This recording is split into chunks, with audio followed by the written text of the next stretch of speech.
అందరికీ నమస్కారం అండి. This is Manakonda Hanumantharao. మనం టెర్రస్ గార్డెన్ చాలా సంవత్సరాలుగా చేస్తున్నాం అనే విషయం అందరికీ తెలిసిందే కదా. అలాగే గార్డెన్లో ప్రతి సంవత్సరం ఏదో ఒక మార్పు చేస్తూ ఉంటాను. ఆ మార్పు చేసినప్పుడు వీడియో చేసి మీ అందరికీ చూపిస్తూ ఉంటాను.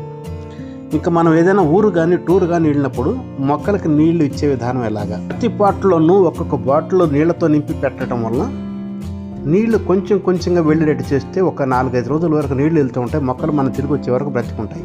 కానీ ఎక్కువ రోజులు బయట ఉంటే చిన్న చిన్న మొక్కలు వాడిపోవటం, ఎండిపోవటం, ఒక్కోసారి చనిపోవటం కూడా జరుగుతుంది. చాలా బాధగా ఉంటుంది కదా.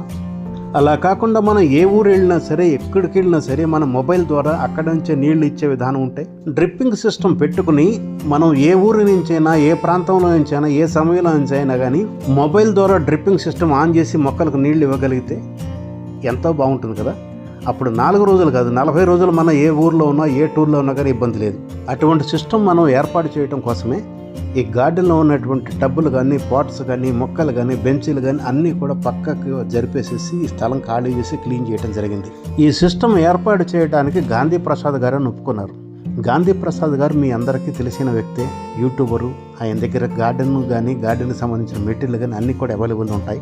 ఇప్పుడు మన దగ్గర ఉన్నటువంటి బెంచ్లు కానీ, టబ్బులు కానీ వాటిలో కొత్తగా సాయిల్ ఫిల్అప్ చేసి పాటింగ్ చేయడం జరుగుతుంది. ఇంకా అవసరమైనటువంటి పాట్స్ కానీ, బెంచెస్ కానీ, టబ్బులు కానీ తీసుకొచ్చి కొత్తగా సాయిల్ మిక్స్ అందుట్లో చేసి పాటింగ్ చేయటం జరుగుతుంది. పాటింగ్ మిక్సర్ కలిపే విధానము, రీపాటింగ్ చేసే విధానము అన్నీ డీటెయిల్గా వీడియో చూసి మీ అందరికి చూపిస్తాను. మధ్యలో గాంధీ గారు కూడా మాట్లాడతారు కనుక వీడియోలన్నీ కూడా మొదటి నుంచి ఆఖరి వరకు స్కిప్ కాకుండా చూడండి. మన తర్వాత వీడియోలు కూడా చూడాలనుకుంటే ఛానల్కు సబ్స్క్రైబ్ చేయండి. ఈ వీడియో చూసే మీ అభిప్రాయాన్ని కామెంట్ రూపంలో తెలియచేయండి. మీ యొక్క కామెంట్స్ కోసం ఎదురు చూస్తుంటాను. జై హింద్.